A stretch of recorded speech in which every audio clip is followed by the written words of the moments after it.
शादी की पहली रात ही मेरी सास और ननद ने मेरे पति के बारे में ऐसी बात बताई जिसे सुनकर मेरे रोंगटे खड़े हो गए। उन्होंने कहा कि उन्हें मेरे पति पर शक है और वो कुछ बड़ी बात छिपा रहा है। वो रात में ज्यादातर समय बाथरूम में ही रहता है। सुहागरात को वैसा ही हुआ और सुबह जब मैं बाथरूम गई तो मेरे होश ही उड़ गए, क्योंकि वहां तो मेरा नाम ज्योति है। आज ही मेरी शादी अमर से हुई है। मेरी शादी एक अच्छे बड़े घर में हुई है जहां पैसों की कोई कमी नहीं थी। मैं और मेरे पिता अपने आप को बड़े खुशकिस्मत मानते थे कि हमें ऐसा घर मिला है। सभी रिश्तेदार भी कह रहे थे कि ज्योति के तो भाग्य ही खुल गए, बड़ी किस्मत वाली है। हम लोग तो उनके मुकाबले में कुछ भी नहीं है। पिताजी के पुराने जान पहचान होने की वजह से मेरी शादी उस घर में हो गई। शादी के बाद मैं पहली बार उस घर में गई। घर में जाते ही मुझे पता चला कि वो लोग कितने बड़े हैं। घर बहुत बड़ा था। पहली बार मैंने उनका घर देखा था। जब उनका घर मैंने देखा था, सब कुछ बहुत अच्छा था। सुहागरात का समय आ गया, लेकिन उसके पहले मेरी सास और ननद मुझे अकेले में ले गई। मेरे समझ में नहीं आया। मुझे लगा कुछ जरूरी बात करनी होगी। उनके चेहरे भी उतरे हुए और डरे हुए थे, जैसे कि कोई बात वो मुझसे करना चाहते हो। मैंने उन्हें पूछा, क्या हुआ, आप दोनों इतने डरे हुए क्यों हो? मेरी सास बोली, बेटा हम तुम्हें कुछ बताना चाहते हैं, लेकिन तुम यह सुनकर हिम्मत रखना।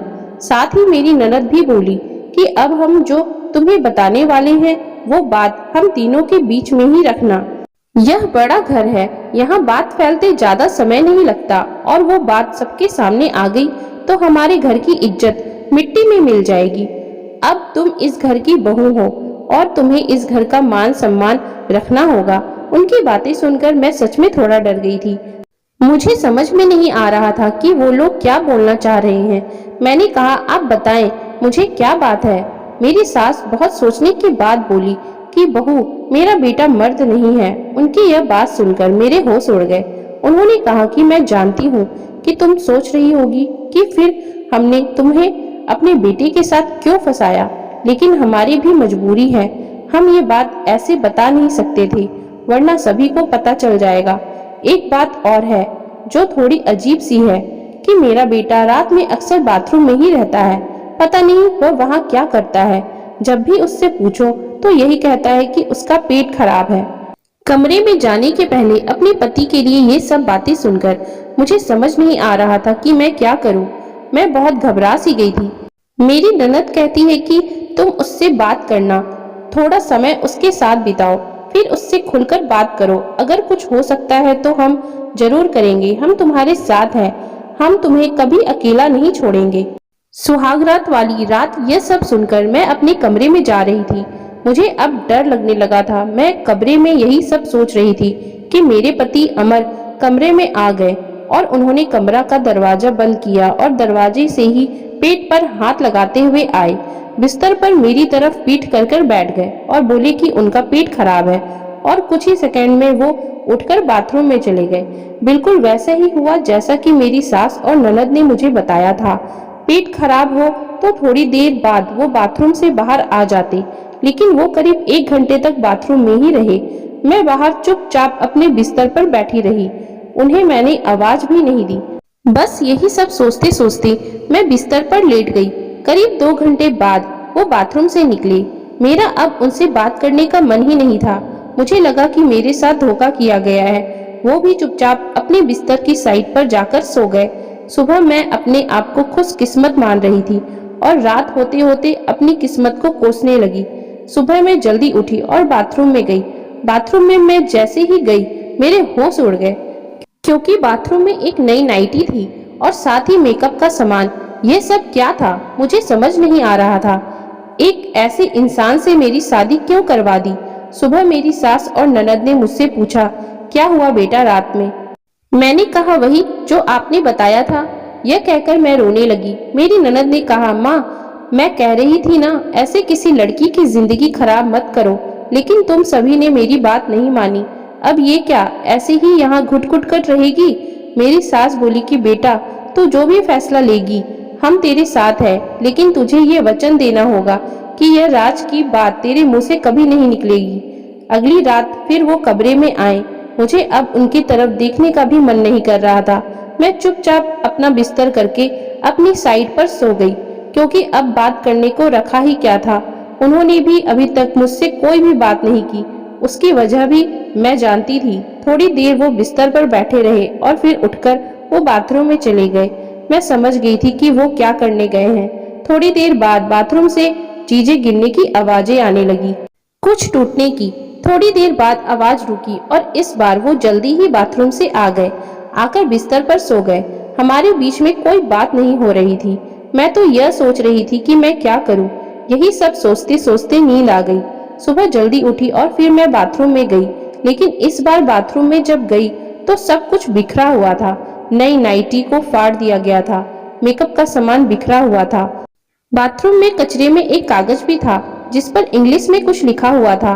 मैंने उस कागज को उठाकर पढ़ा तो उसमें लिखा था, टू माई ब्यूटीफुल वाइफ। मेरे मन में अब शक आया कि यह सामान और कपड़े कहीं मेरे लिए तो इन्होंने नहीं रखे थे।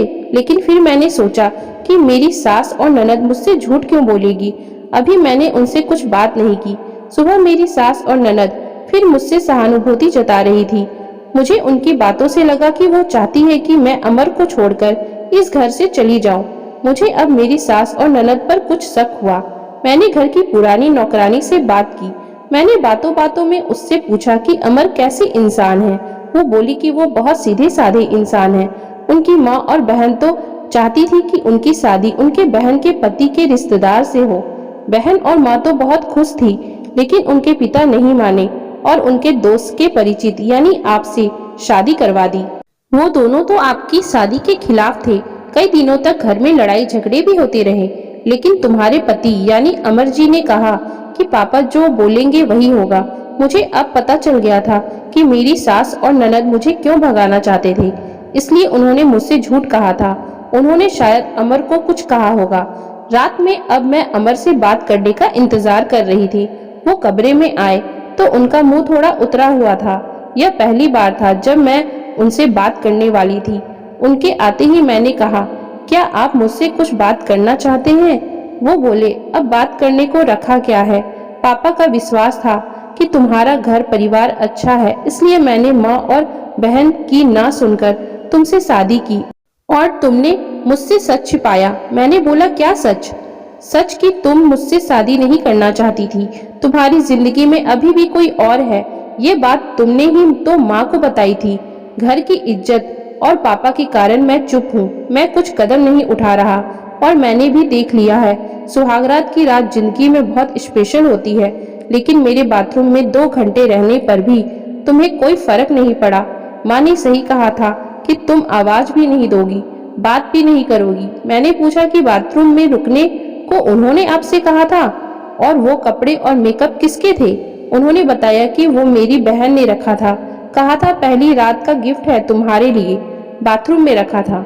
मैं उठकर उनके पास गई और उन्हें कहा, आपको पता है उन्होंने मुझे सुहागरात की रात को क्या कहा? फिर मैंने उन्हें सारी बात समझाई। कहा कि वो चाहते थे हम दोनों में गलतफहमी हो और हम लोग अलग हो जाएं, ताकि वो जो चाहते हैं वो पूरा हो जाए। उन्हें बहुत गुस्सा आया, लेकिन मैंने कहा नहीं, अब हम इस बात को यहीं खत्म करेंगे और किसी को कुछ नहीं कहेंगे। उस रात मेरी सारी परेशानी और गलतफहमी दूर हो गई थी। वो थी मेरी सही मायने में सुहाग रात। मैं उस दिन चैन की सांस ली और चैन और सुकून से सोई। अगली सुबह मेरी सास और ननद ने मुझसे पूछा कि तुम्हारा क्या फैसला है और मैं क्या करने वाली हूँ। मैंने कहा कि मैं आप दोनों को माफ करके एक नई जिंदगी की शुरुआत करना चाहती हूँ। आपको मुझसे कोई शिकायत नहीं होगी। मैं एक बहुत अच्छी बहू बनकर दिखाऊंगी। मेरे चेहरे पर मुस्कान देखकर उनके चेहरे उतर गए और वो समझ गई कि मुझे सब कुछ पता चल गया है। और ननद तो उसी दिन अपने घर चली गई, क्योंकि उन दोनों की सारी प्लानिंग धरी की धरी रह गई। और मेरे पति ने मुझसे कहा कि शुक्र है भगवान का कि तुम सारी बातें, सारी चालाकियां बड़ी आसानी से समझ गई, नहीं तो मैं तुम्हारी जैसी इतनी समझदार जीवन साथी को खो बैठता और तुम मुझे छोड़कर हमेशा के लिए चली जाती।